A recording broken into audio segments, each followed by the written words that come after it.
Well, last Friday was Good Friday 2025. I was asked to speak at my home church, White Marsh Baptist Church, for a few moments describing a particular video that I often send out to individuals as I'm trying to help them understand the forgiveness that Jesus Christ's sacrifice has offered for them in their lives, much as he has for me, myself, and many others. My name is John Burghauser, and I work with Staris Ministries, have been for 23 years, helping primarily men and women in dealing with addictions and helping their families as well learn how to cope and manage and break away from the addiction, and then ultimately, ideally, that they might come to know Christ and then know his forgiveness and live a life serving him. But in this particular video by Alistair Begg, he's a recently retired pastor from the Ohio area. He tells a story of the day that Jesus was crucified, Good Friday, as we call it today, that there was on either side of him a criminal. But if you go back into Matthew 27, verse 44, and in Mark 15:32, you will read that both of the criminals on that evening mocked him and made fun of him. But then as we get to Luke, we will see that there was actually a miraculous transformation of one of the criminals. So one of the criminals said to Jesus, "Are you not the Christ? Save yourself and us." In other words, bring us all off of these crosses that we might not die and leave this earth. But the other criminal essentially puts himself and his eternal future into the hands of the very one he was just mocking. So let's read a bit from Luke chapter 23, verses 40 to 43. So the other rebuked him, the one that had a miraculous conversion, if you will. He says, "Do you not fear God, since you are under the same sentence of condemnation? And we indeed justly, for we are receiving the due reward of our deeds. But this man has done nothing wrong."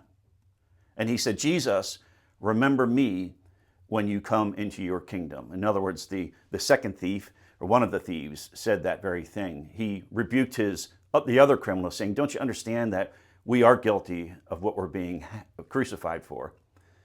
Jesus is not guilty of anything." And then he said to him, "Remember me when you come into your kingdom." In verse 43, Jesus said to him, "I say to you, today you will be with me in paradise." So as I mentioned, from time to time over the last number of years, I've shared a YouTube video entitled "The Man on the Middle Cross Said I Could Come."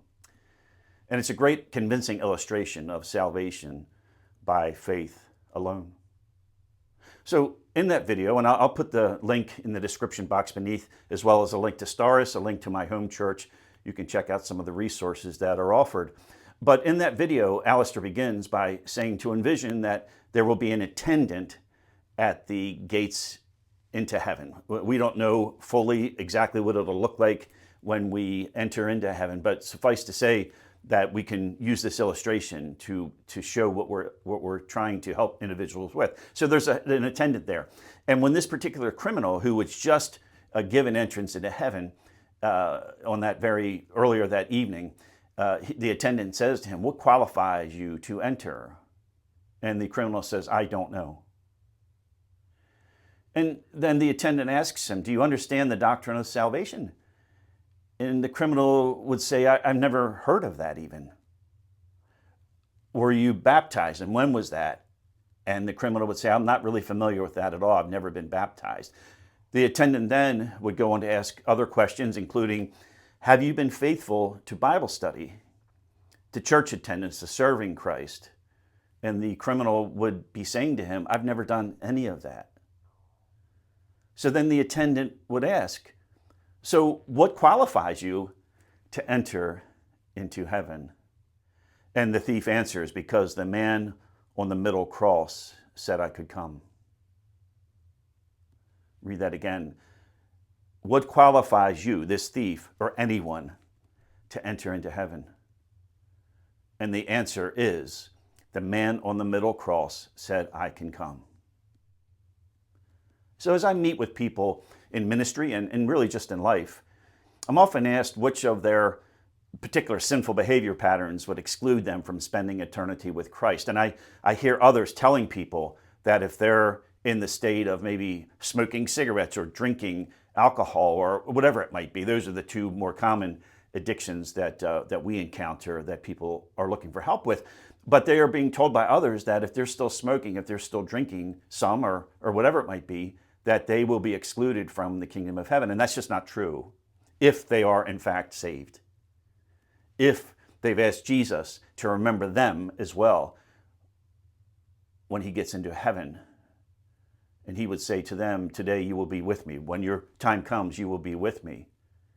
And so as I spend time with individuals, certainly we're trying to change and help them overcome the harmful negative behavioral patterns that they might be embroiled in. But I spend a fair bit of time for those who have made a profession of faith that they will be with him, even if they aren't fully able to overcome that which they struggle with, because we all have things and will have things until the day we leave this earth that we struggle with. The Apostle Paul said in Romans 10:9, if you confess with your mouth that Jesus is Lord and believe in your heart that God raised him from the dead, you shall be saved.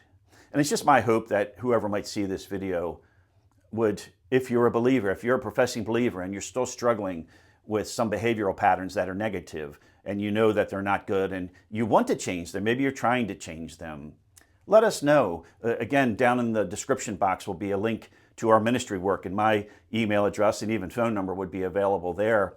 And you could watch that video and think about that.